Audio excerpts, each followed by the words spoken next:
मित्रांनो, तुमचा माझा सर्वांचा सर्वात जास्त आवडता टेलिव्हिजन कार्यक्रम म्हणजे तारक मेहता का उल्टा चष्मा। या कार्यक्रमाने मागची 17 वर्षे अगणित रेकॉर्ड सोडलेत। हा कार्यक्रम म्हणजे भारतीय मालिका विश्वासला ध्रुव ताराच जणू। जशी टीआरपी तारक मेहताने बघितली तशी इतर कोणत्याही कार्यक्रमाने कधीही बघितली नाही। सलग 17 वर्षे नॉनस्टॉप राहून प्रेक्षकांचं मनोरंजन करणं ही काही काहीची गोष्ट नाहीये। 28 जुलै 2008 साली सुरू झालेला हा कार्यक्रम अगदी आजही टीआरपी यादीत महिनोन्महिने अव्वल स्थान गाठतो। असं अभूतपूर्व यश यापूर्वी कोणत्याही टेलिव्हिजन मालिकांनी पाहिलं नाहीये। अर्थात अनेक दर्जेदार मालिका आल्या आणि त्यांनी खूप यश मिळवलं, यात वाद नाही, पण जे तारक मेहताला साधलं ते इतर कोणालाही कधी साधलं नाही। 17 वर्षात 4500 एपिसोड्स टेलिकास्ट करत तारक मेहताने हा सुद्धा एक विक्रमच केलाय, जो भविष्यात इतर कोणताही टीव्ही शो कदाचित तोडू शकेल। पण कौतुक आहेच, पण ही गोष्ट तुम्ही आणि मी नक्कीच मान्य करू की तारक मेहता का उल्टा चष्मा आता पहिल्यासारखं राहिलं नाहीये। या शोला आज घडीला लोक ऍप्रिशिएट कमी आणि ट्रोलच जास्त करतात, आणि जे काही चाहते या शोचे उरले आहेत ते सुद्धा जुन्या एपिसोडच्या गुडविल मुळे। तारक मेहता का उल्टा चष्मा हा कार्यक्रम आता कंटेंट वाईज तरी फ्लॉप झालाय असं म्हटल्यास वावगं ठरू नये। पण एकेकाळचा हा नंबर 1 शो फ्लॉप कसा झाला, यामागे कारणे नेमकी काय आहेत हेच आपण या व्हिडिओमध्ये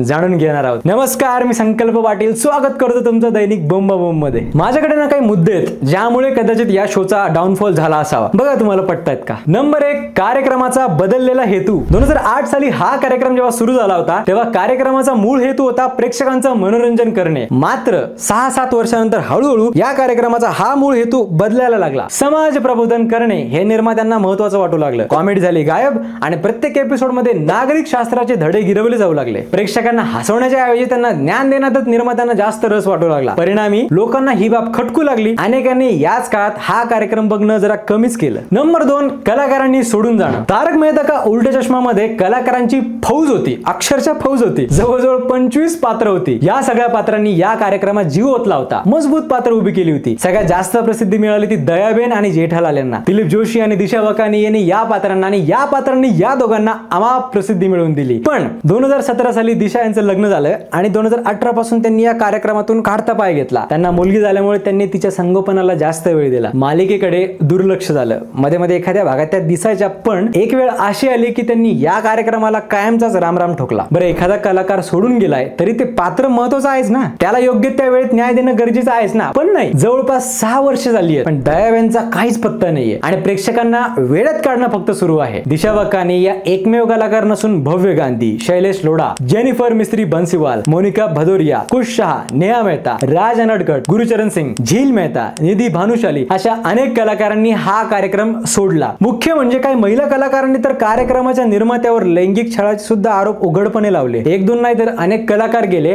आणि त्यांच्या जागी नवीन कलाकार आले। पण आपल्या मनात जुन्या कलाकारांनी निर्माण केलेली जी प्रतिमा होती ती आढळले, ती मिटवली जाऊ शकत नाही। नव्या कलाकारांसोबत प्रेक्षक कनेक्ट करू शकत नाहीयेत, त्यामुळे मालिकेचे प्रेक्षक सध्या कमी होत आहेत। बरोबर आहे ना, मालिकेचा आत्मा हरवलाय। आधीसारखी भावना येत नसेल तर प्रेक्षक दुरावतातच। नंबर 3, तोचतोचपणा। मालिकेत आता तोचतोचपणा जाणवायला लागलाय। एकसारखेच आणि फालतू कथानक असलेले एपिसोड्स एका पाठोपाठ एक दाखवले जातात। दुनियाने उंदा चष्मा या कॉमिक बुक वर सुरुवातीचे 200 भाग आधारित होते आणि तुम्ही बघितलं असेलच की हेच भाग सर्वात जास्त एंटरटेनिंग होते। तरी अगदी 2013 पर्यंत तारक मेहता चांगला कार्यक्रम होता आणि वेगवेगळी कथानकं त्यात दाखवली जायची। आता मात्र परिस्थिती बदलली आहे। मालिकेत दाखवली जाणारी सध्याची कथानकं अतिशय बकवास आणि सुमार दर्जाची आहेत। त्याला कारणीभूत आहेत लेखक मंडळी। या कार्यक्रमाची लेखक मंडळी सुद्धा वेळोवेळी बदलत गेली, पण जसं मी म्हणालो की 2013 पर्यंत यात जरा वेगळेपणा तरी होता। नंतर लिखाणाचा दर्जा घसरत गेला आणि सगळी कथानकं आता एक सारखीच वाटू लागली आहेत। काही नवीन बघायला मिळत नसेल तर प्रेक्षक तरी किती दिवस होल्ड करणार ना। चौथा मुद्दा आहे बदललेली मुख्य पात्र। मला माहिती नाही किती जणांना ही गोष्ट जाणवली आहे, पण कार्यक्रमात इतकी वर्षे मुख्य फोकस मध्ये राहिला होता तो गडा परिवार। 70% प्रसंग गडा परिवाराच्या अवतीभोवती रचलेली असायची आणि नो डाऊट त्यात खूप धम्माल यायची। पण मागच्या काही वर्षांपासून तुम्ही बघा की सगळा फोकस निर्मात्यांनी शिफ्ट केलाय। हा बदल अत्यंत हुशारीने हळूवार पद्धतीने करण्यात आलाय। दया मागची 5 वर्ष पूर्णतः गायब आहे। अभिनेते दिलीप जोशी यांच्यासोबत सुद्धा निर्मात्यांचे खटके उडू लागल्यामुळे तेही बरेचदा शूट साठी अवेलेबल नसतात आणि कदाचित हाच मुद्दा हेरून